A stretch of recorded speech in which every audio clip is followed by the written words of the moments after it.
വാത്സല്യമുള്ളവരെ, പരിശുദ്ധ ത്രിത്വത്തിന്റെ തിരുനാളിൽ മത്തായി സുവിശേഷകൻ നൽകുന്ന ഒരു വചനഭാഗം നാം വ്യാഖ്യാനിക്കുകയാണ്. 28-ാം അധ്യായം 16 മുതൽ 20 വരെയുള്ള വാക്യങ്ങൾ. യേശുവിനെ ബന്ധിച്ചതോടെ, യേശു അറസ്റ്റ് ചെയ്യപ്പെട്ടതോടെ നാനാ ഭാഗത്തേക്കായി ഭയവിഹുലരായി ശിഷ്യന്മാർ ചിതറിയോടി. മത്തായി 26:56. അത് കഴിഞ്ഞ് ആദ്യമായി വീണ്ടും ശിഷ്യർ ഒരുമിക്കുന്നത് ഈ വചനഭാഗത്താണ്. ശിഷ്യർ യേശുവിന്റെ ഉത്ഥാനത്തെ സംബന്ധിക്കുന്ന സാക്ഷ്യം സ്ത്രീകളിൽ നിന്ന് ലഭിക്കുന്നതുവരെ അവർ ജെറൂസലേമിൽ തന്നെ ഉണ്ടായിരുന്നു എന്ന സൂചനയാണ് മത്തായി ഇവിടെ നൽകാനായിട്ട് ശ്രമിക്കുന്നത്.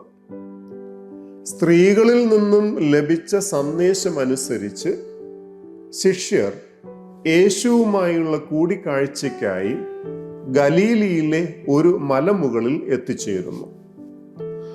ഉദ്ധിതനായ യേശുവിലുള്ള വിശ്വാസം സ്ത്രീകളുടെ സാക്ഷ്യത്തിലൂടെ തന്നെ ശിഷ്യരിൽ ഉണ്ടാകുന്നു. പ്രസ്തുത വിശ്വാസം തന്നെയാണ് മലയിലേക്ക് ശിഷ്യരെ നയിക്കുന്നതും അവിടെ അവർ യേശുവിനായി കാത്തിരിക്കുന്നതും.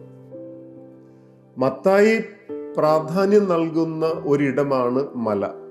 സുവിശേഷത്തിൽ പലയിടങ്ങളിലും നമുക്ക് കാണാൻ കഴിയും.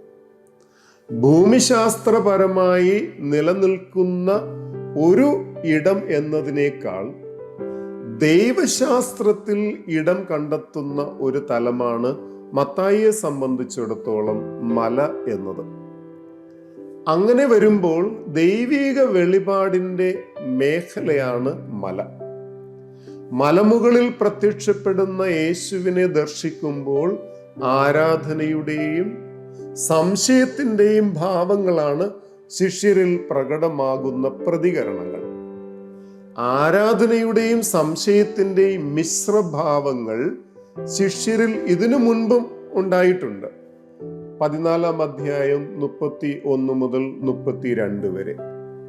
ആരാധനയും ചഞ്ചല വിശ്വാസവും ഒരേ സമയം പ്രകടിപ്പിക്കുന്ന ശിഷ്യരുടെ സമൂഹത്തിനാണ് യേശു ദൗത്യം ഭരമേൽപ്പിക്കാൻ പോകുന്നത്. സ്വർഗത്തിന്റെയും ഭൂമിയുടെയും നാഥനായി അവരോധിക്കപ്പെട്ട യേശു തനിക്ക് ലഭിച്ച അധികാരത്തിന്റെ അടിത്തറയിൽ നിന്നുകൊണ്ടാണ് ശിഷ്യരെ ഈ ദൗത്യം ഏൽപ്പിക്കുന്നത്. കൽപ്പന രൂപത്തിൽ യേശു ശിഷ്യർക്ക് നൽകുന്ന ദൗത്യം ഇവയാണ്: പോകുക, എല്ലാ ജനതകളെയും ശിഷ്യപ്പെടുത്തുക, ത്രിയേക ദൈവനാമത്തിൽ ജ്ഞാനസ്നാനം നൽകുക, കൽപ്പനകൾ അനുസരിക്കുവാൻ പഠിപ്പിക്കുക. പോകുക എന്ന ദൗത്യത്തിൽ ഒരു ചലനാത്മകത ഉൾച്ചേർന്നിരിക്കുന്നു. ശിഷ്യരിൽ നിക്ഷിപ്തമായിരിക്കുന്ന പ്രേക്ഷിത ദൗത്യം ഒരു നിശ്ചിത ദേശത്ത് തളച്ചിടേണ്ട പ്രവൃത്തിയാകാതെ ദേശാടനത്തിലൂടെ വ്യാപിപ്പിക്കേണ്ട ഒന്നാണ്. എല്ലാ ജനതകളെയും ശിഷ്യപ്പെടുത്തുക എന്ന കൽപ്പനയുടെ പ്രസക്തി ഇവിടെയാണ്.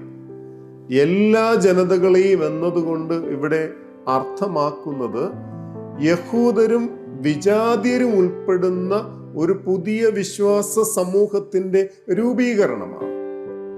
ഈ കൽപ്പന ഇതിനു മുൻപേ നൽകപ്പെട്ട കൽപ്പനയുടെ ന്യൂനതയെ പരിഹരിക്കുകയും ആരെയും മാറ്റി നിർത്താത്ത എല്ലാറ്റിനെയും ഉൾക്കൊള്ളുന്ന ഒരു നവസമീപനമാണ് ഇവിടെ നൽകപ്പെടുന്നത്. സർവജനതകളുടെയും രക്ഷ വിശ്വാസത്തിന്റെ കേന്ദ്രമായ ത്രിത്വൈക ദൈവനാമത്തിലൂടെയാണ് സംജാതമാകുന്നത്. പുതിയ വിശ്വാസ സമൂഹം രക്ഷയുടെ അനുഭവത്തിലേക്ക് നയിക്കപ്പെടുന്നത് പിതാവിൻ്റെയും പുത്രന്റെയും പരിശുദ്ധാത്മാവിൻ്റെയും നാമത്തിൽ ജ്ഞാനസ്നാനം സ്വീകരിക്കുന്നതിലൂടെയാണ്. അപ്രകാരം ഒരു വിശ്വാസിയെ ക്രൈസ്തവ സമൂഹത്തിന്റെ ഭാഗമാക്കി തീർക്കുന്ന പ്രക്രിയയായി ജ്ഞാനസ്നാനം നിലകൊള്ളുന്നു.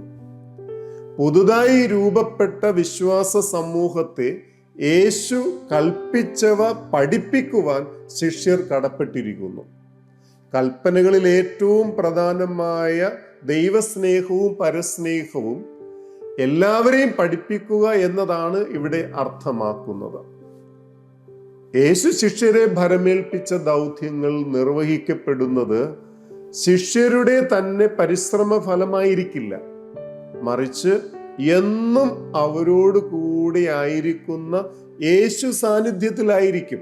28-20 പഴയ ഉടമ്പടിയുടെ കൂടെ ദൈവ സാന്നിധ്യവും നൽകപ്പെട്ടു. കൂടാരമടിച്ച് ജനത്തോടൊപ്പം വസിച്ച ദൈവം, ശക്കീന, അതാണ് അവിടെ നൽകപ്പെട്ട വാക്ക്, ദൈവ സാന്നിധ്യത്തിന്റെ കൂടാരം.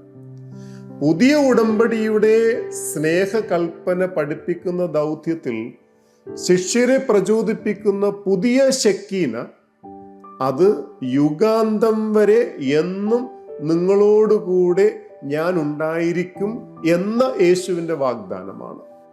ഇമ്മാനുവേൽ. ദൗത്യം യേശുവിൻ്റെതാണ്, നമ്മുടേതല്ല. അവിടെ നിന്നാണ് ചരിക്കുന്നത്. നമ്മൾ കൂടെ നടക്കുന്നു എന്നേ ഉള്ളൂ. യുഗാന്തം ആണ് ലക്ഷ്യം. പ്രിയമുള്ളവരെ, യേശു ശിഷ്യർക്ക് നൽകിയ ദൗത്യത്തിൻ്റെ തുടർച്ച കാലത്തിൻ്റെ ഭാഗമായി നാം ഓരോരുത്തരിലും വന്നു ചേർന്നിരിക്കുന്നു. നമ്മുടെ അനുദിന ജീവിത പശ്ചാത്തലത്തിൽ ഈ ദൗത്യം എപ്രകാരം നിർവഹിക്കപ്പെടണമെന്ന് നാം ചിന്തിക്കേണ്ടതുണ്ട്. നമുക്കായി നീക്കി വച്ചിരിക്കുന്ന ദൗത്യം മറ്റാരും നിർവഹിക്കാൻ പോകുന്നില്ല.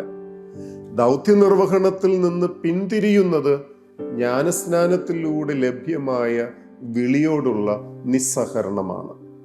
ദൈവം നമ്മെ സമൃദ്ധമായി അനുഗ്രഹിക്കട്ടെ.